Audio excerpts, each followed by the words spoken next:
Section 172 Arjuna continued. Then while returning I happened to descry a mighty unearthly city, moving at will and having the effulgence of fire or the sun, and at that city contained various trees, composed of gems and sweet-voiced feathered ones, and furnished with 4 gates and gateways and towers. That impregnable city was inhabited by the Paulamas and the Kalakanjas, and it was made of all sorts of jewels and was unearthly and of wonderful appearance, and it was covered with trees of all kinds of gems, bearing fruits and flowers, and it contained exceedingly beautiful unearthly birds, and it always swarmed throughout with cheerful asuras, bearing garlands and bearing in their hands darts, two-edged swords, maces, bows, and clubs. And walking on seeing this wonderful city of the Daityas, I asked Matali, saying, "What is that looketh so wonderful?" Thereat Matali replied, "Once on a time a Daitya's daughter named Paulama and a mighty female of the Asura herder Kalaka by name practiced severe austerities for 1,000 celestial years, and at the end of their austerities, the self-create conferred on them boons, and O King of Kings, they received these boons, that their offspring might never suffer misfortune, that they might be incapable of being destroyed even by the gods, the Rakshasas, and the Pannagas, and that they might obtain a highly effulgent and surpassingly fair aerial city, furnished with all manner of gems and invincible even by the celestials, the Maharshis, the Yakshas, the Gandharvas, the Pannagas, the Asuras, and the Rakshasas. O best of the Bharatas, this is that unearthly aerial city, devoid of the celestials, which is moving about, having been created for the Kalakayas by Brahma himself, and this city is furnished with all desirable objects, and is unknown of grief or disease. And O hero, celebrated under the name of Hiranyapura, this mighty city is inhabited by the Paulamas and the Kalakanjas, and it is also guarded by those mighty Asuras. And O king, unslayed by any of the gods, there they dwell cheerfully, free from anxiety, and having all their desires gratified. O foremost of kings, formerly Brahma had destined destruction at the hands of mortals. Do thou, O Partha, in fight compass with that weapon, the thunderbolt, the destruction of the mighty and irrepressible Kalakanjas. Arjuna continued, O Lord of men, learning that they were incapable of being destroyed by the celestials and the Asuras, I cheerfully said unto Matali, Do thou speedily repair into yonder city. With weapons will I compass the annihilation of the haters of the Lord of the celestials. Surely there exist no wicked haters of the gods, who ought not to be slain by me. Thereupon Matali took me to the vicinity of Hiranyapura on the celestial chariot, yoked with steeds, and seeing me those sons of Diti, wearing various kinds of attire and ornament, and accoutred in mail, flew at me with a mighty rush, and those foremost of the Dhanavas, of exceeding prowess, in wrath attacked me with arrows, and bhalas, and clubs, and two-edged swords, and tomaras. Thereat walking, resorting to my strength of lore, I resisted that great volley of weapons by a mighty shower of shafts, and also confounded them in conflict by ranging around in my car, and being bewildered, the Dhanavas began to push each other down, and having been confounded, they rushed at one another, and with flaming arrows I severed their heads by hundreds, and hard pressed by me, the offspring of Diti, taking shelter within their city, soared with it to the firmament, resorting to the illusion proper to the Dhanavas. Thereupon, O son of the Kurus, covering the way of the Daityas with a mighty discharge of shafts, I obstructed their course. Then by virtue of the bestowal of the boon, the Daityas supported themselves easily on that sky-ranging, unearthly aerial city, going anywhere at will, unlike unto the sun. And now the city entered unto the earth, and now it rose upwards, and at one time it went in a crooked way, and at another time in a submerged into water. At this, O oppressor of foes, I assailed that mighty city, going anywhere at will, and resembling Amaravati. And O best of the Bharatas, I attacked the city containing those sons of Diti with multitudes of shafts, displaying celestial weapons, and battered and broken by the straight coursing iron shafts shot by me. The city of the Asuras, O king, fell to the earth, and they also, wounded by my iron arrows, having the speed of the thunder, began, O monarchs, to go about, being urged by destiny. Then ascending to the sky, Matali, as if falling in front, swiftly descended to the earth on that chariot of solar resplendence. Then, O Bharata, environed me 60,000 cars belonging to those wrathful ones, eager to battle with me, and with sharpened shafts graced with feathers of the vulture, I destroyed those cars. At this, thinking these our hosts are incapable of being vanquished by mortals, they became engaged in the conflict like unto the surges of the sea.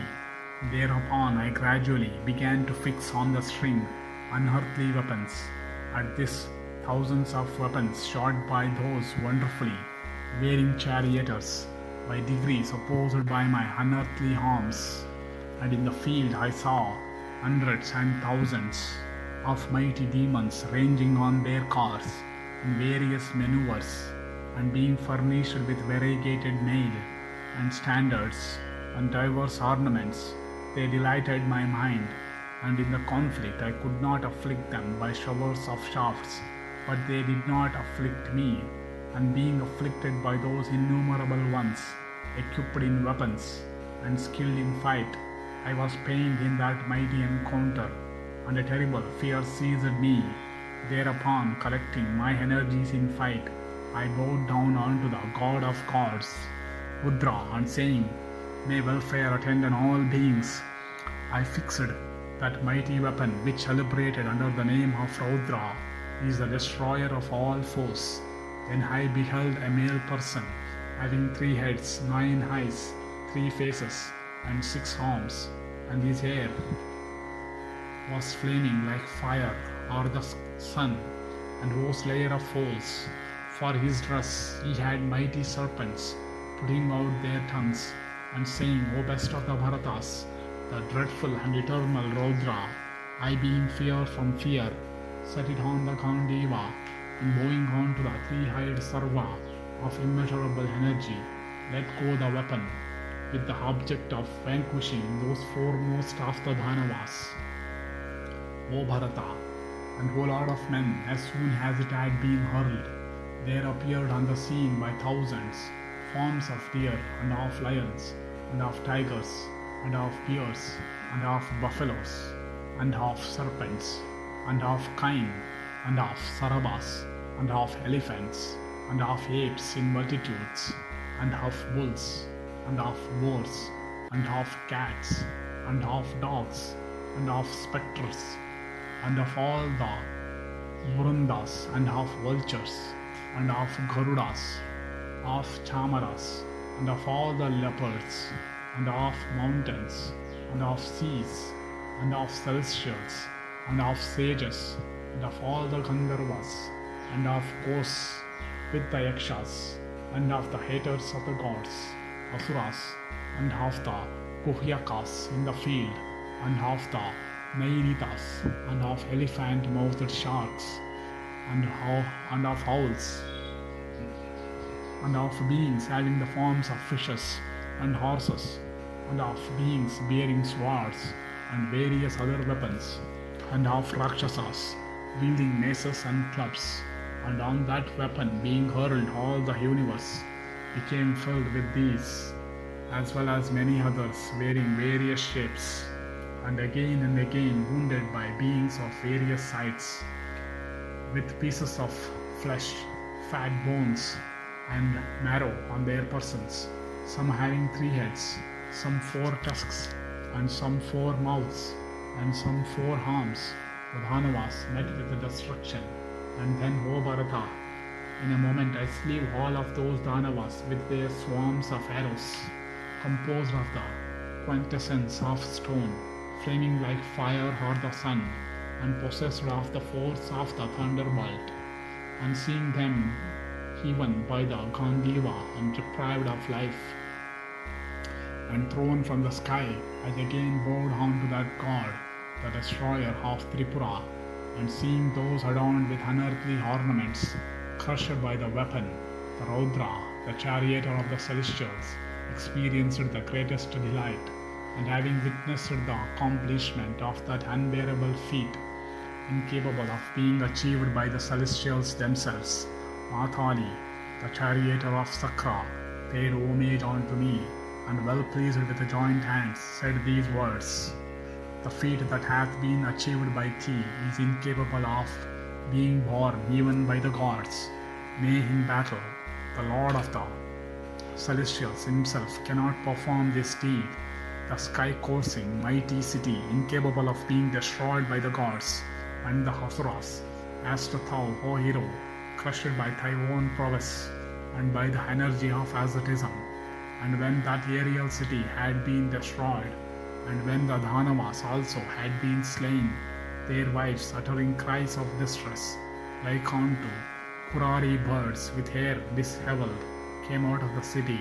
and bewailing for their sons and brothers and fathers,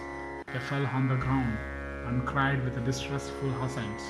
and being deprived of their lords, they beat their breasts, their garlands and ornaments fallen off, and that city of Dhanavas,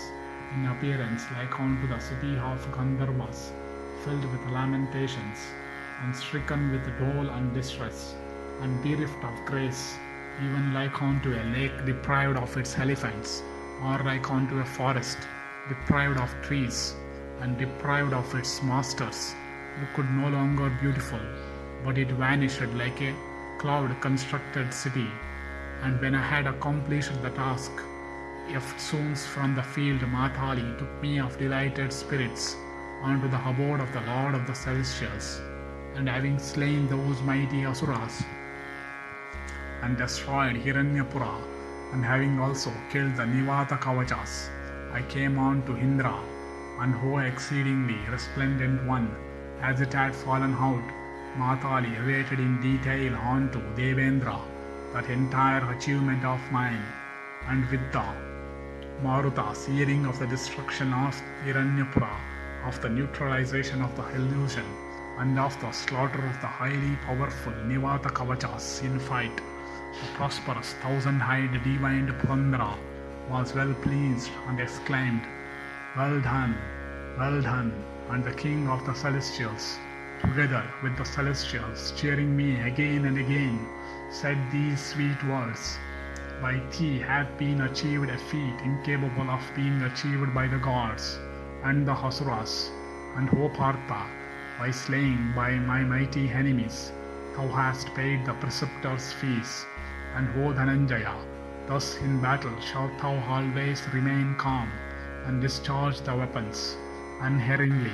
and there shall not stand thee in fight celestials, and Dhanavas, and Rakshasas, and Yakshas, and Asuras, and Gandharvas, and birds and serpents, and O Kaunteya, by conquering it, even by the might of thy arms, Kunti's son Yudhishthira will rule the earth. Thus endeth section 172